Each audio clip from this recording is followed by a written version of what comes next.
What is up, YouTube? Welcome to another video. Today we're going to touch base on shading for beginners. If you're new to this channel, I'm Brandon from Tattooing 101, and make sure you're liking and subscribing down below so you can keep up to date on all the content we come up with each week. Of course, it's always going to be tattoo related, so if you're an aspiring tattoo artist or trying to get into a better studio, all of these little tips and tricks are going to help you out tremendously.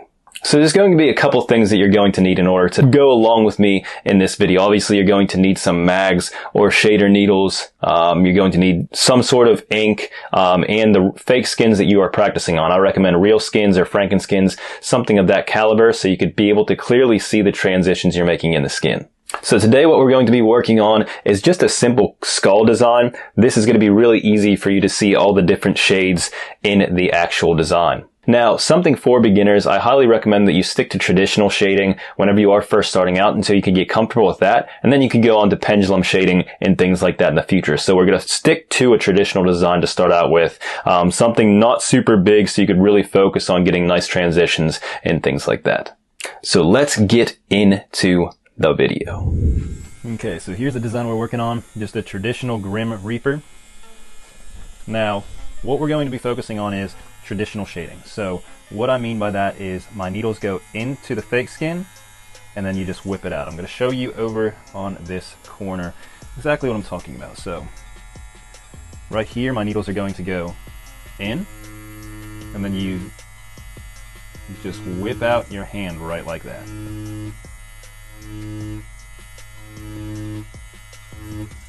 And what you're going to see is transitions from black into really, really small dots getting further and further apart. So I'll do it a little bit quicker.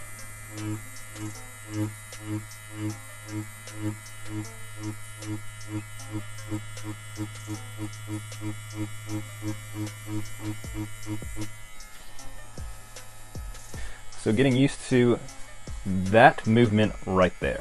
Once you have that down, you can practice on a corner like I did. Once you have that down, you could jump onto the actual design. What we're going to start out with is the actual black parts of the design. So what I'm going to do is just small circles right like this. And if it doesn't saturate it completely, we'll go this way. And then you just do a cross-hatching motion, and you just go the other way with it, and it'll completely saturate that area. One thing to practice is your needle control, so you know exactly where your needles are in retrospect to the actual cartridge. What I mean by that is, so right here I'm going to show you exactly what that means. I'm going to go by the actual cartridge, so right here instead of the needles. So if I'm looking at my cartridge, I'm going to follow my cartridge the whole way up that line. Now what that did was leave a perfect space where my needles are away from the bottom of the cartridge. So knowing that the bottom of the cartridge is not where your needles actually are, and focusing on where they are will help you a ton whenever it comes to like tattoo shading and filling in areas, because you want to make sure that your shading is going clear up to that line.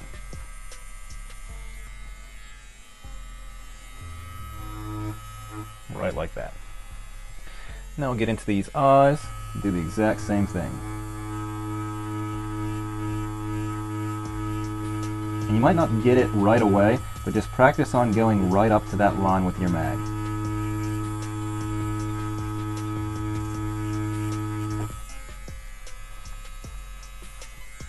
For this one we're going to do the cross hatching, so we're going to go back through the other way.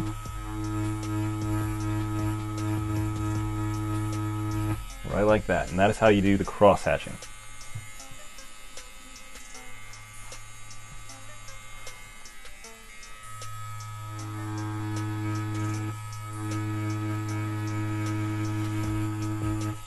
It's super important to practice all these techniques on fake skin, because if you're doing it on real skin and you're just getting a feel for everything, you're going to really overwork the area.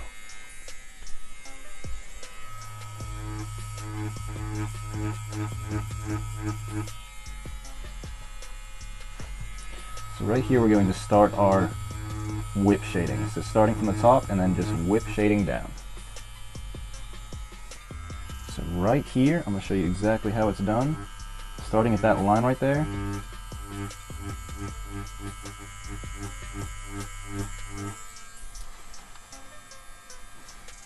like that.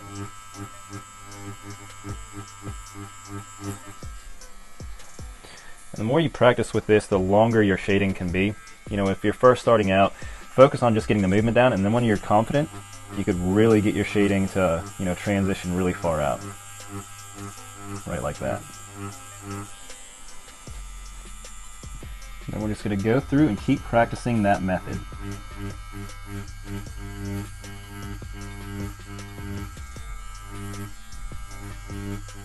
So the goal is to get from a solid black and have enough transitions with gray tones from your needles going into the skin in different areas and then into the actual fake skin tone.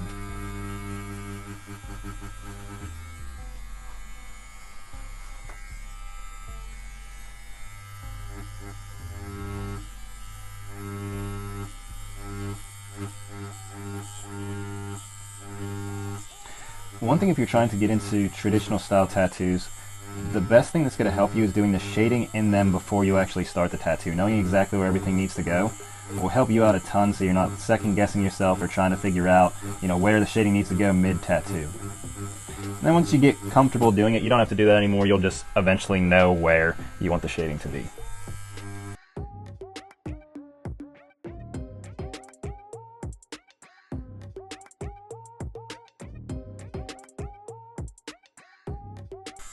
Now when it comes to traditional style tattoos, I don't really use a gray wash. This is solid black.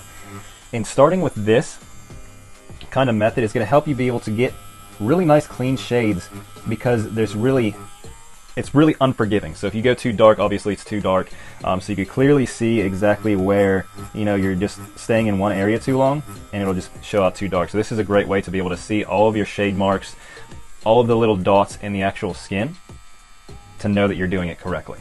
So yeah, if you're doing this exercise, I recommend you use just solid black for this at least.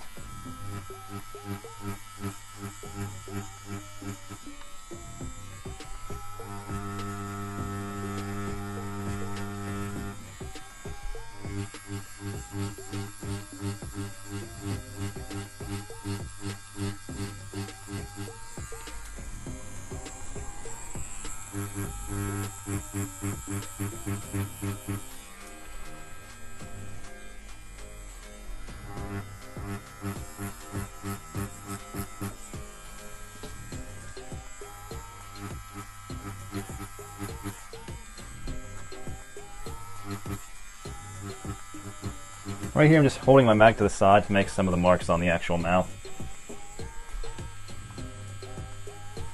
Right like that. And then we're just going to finish up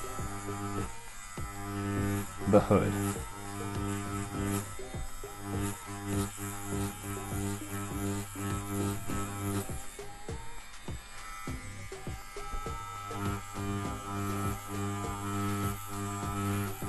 For the volts, I'm using it at about a 9, but you'll understand your machine, you know, what works for you. This is a direct drive machine, it's a pen style machine, and it has 4 strokes. So obviously you're going to be using different kind of voltage depending on what machine you're using.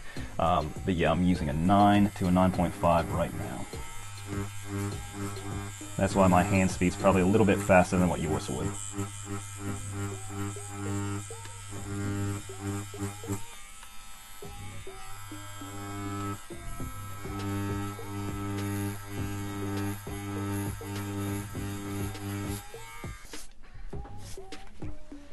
And that is how you do traditional shading on practice skins. I hope this was able to help you guys out, and if you like content like this, make sure you like and subscribe down below and hit the little bell notification so you can keep up to date on all the content we make. As always, I hope you guys have a wonderful day, and thanks for watching.